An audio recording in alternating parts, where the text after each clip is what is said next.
ጤና ይስጥልኝ የፈጠነ ሚዲያ የዕለቱን ትኩስና ሰበር መረጃዎች ይዞላችሁ ቀርቧል። በዛሬው የዜና እትማችን ሩሲያ ለ81ኛው የድል ቀን በዓል የሁለት ቀናት የተኩስ አቁም አወጀች፣ በዩክሬን ላይ ግን ጠንካራ ማስጠንቀቂያ ሰጥታለች። በሀገር ውስጥ ደግሞ ኢትዮጵያ የባህር በር ማስመለስ አርበኝነትን ከዚህ ትውልድ ትሻለች ሲሉ ከንቲባ አዳነች አቤቤ ያስተላለፉትን መልእክት ይዘንላችሁ ቀርበናል። ሩሲያ ለድል ቀን በዓል የሁለት ቀናት የተኩስ አቁም አወጀች፣ በኪየቭ ላይም ጠንካራ ማስጠንቀቂያ ሰጠች።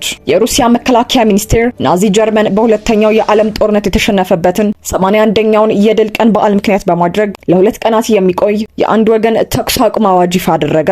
እንደ ሞስኮ መግለጫ ከሆነ ተኩስ አቁሙ ከፈረንጆች ግንቦት 8 እስከ ግንቦት 9 የሚቆይ ሲሆን ዓላማውም በዓሉ በሰላም እንዲከበር ማስቻል ነው። ፕሬዝዳንት ቭላዲሚር ፑቲን መሰል ሃይማኖታዊና ብሔራዊ በዓላትን ምክንያት በማድረግ የተኩስ አቁም ትዕዛዝ ሲያስተላልፉ ይህ ላለፉት 4 ዓመታት ለተከታታይ ጊዜያት የተከናወነ ተግባር መሆኑ ተጠቅሷል። በቀዩ አደባባይ በሚካሄደው ወታደራዊ ትርኢት ላይ የድሮን ጥቃት ሊሰነዘር ይችላል የሚለው ስጋት ከፍተኛ ሆኖ ቀጥሏል። በተለይም የዩክሬኑ ፕሬዝዳንት ቮሎዲሚር ዜሌንስኪ በአርሜኒያ በተካሄደው የአውሮፓ የፖለቲካ ማህበረሰብ ጉባኤ ላይ በሩሲያ የድል ቀን አከባበር ላይ ኢላማ ያደረገ ጥቃት ሊሰነዘር እንደሚችል ፍንጭ መስጠታቸው ውጥረቱን አባብሶታል። ሩሲያ ለዚህ ስጋት በሰጠችው ምላሽ በበዓሉ አከባበር ላይ የሚቃጣ ማንኛውም የጥቃት ሙከራ ደረጃው ከፍተኛ የሆነ አጸፋ ያስከትላል።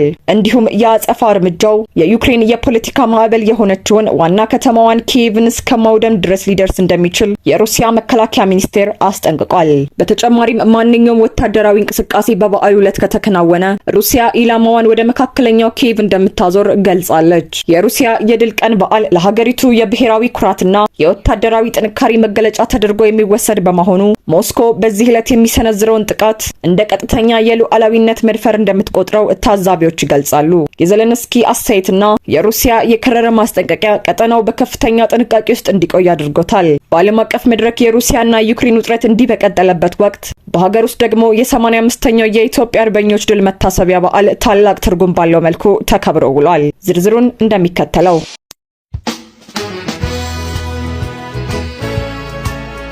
ኢትዮጵያ የባህር በር ማስመለስ አርበኝነትን ከዚህ ትውልድ ትሻለች ሲሉ ከንቲባ አዳነች አቤቤ ተናገሩ። 85ኛው የኢትዮጵያ አርበኞች ድል መታሰቢያ በዓል በአዲስ አበባ ተከብሮ ሲውል የከተማዋ ከንቲባ አዳነች አቤቤ የዘመኑ አርበኝነት ሀገራዊ ጥቅምን ከማስከበርና ድህነትን ከመታገል ጋር የተያያዘ መሆኑን ገለጹ። ከንቲባዋ ባስተላለፉት መልእክት የቀድሞ አርበኞች ወራሪው የፋሺስት ኢጣሊያ ጦር ዘመናዊ የጦር መሳሪያ ታጥቆ ቢመጣም በኢትዮጵያውያን ዘንድ በነበረው ክብረት የጠነከረ ወኔና የሀገር ፍቅር አሸናፊ መሆን መቻላቸውን አስታውሰዋል። የአሁኑ የመደመር መንግስትም ይህንን ታሪክ በወጉ ለመዘከር የአድዋ መታሰቢያ ሙዚየምን ጨምሮ የተለያዩ ታሪካዊ ፕሮጀክቶችን እያከናወነ እንደሚገኝ ገልጸዋል። እንደ ከንቲባ አዳነች አቤቤ ገለጻ አርበኝነት በየዘመኑ የሚለዋወጥ ተግባር ሲሆን የአሁኑ ትውልድ የታሪክ ተቀባይ ብቻ ሳይሆን የራሱን ታሪክ እየጻፈ ያለ ትውልድ ነው ብለዋል።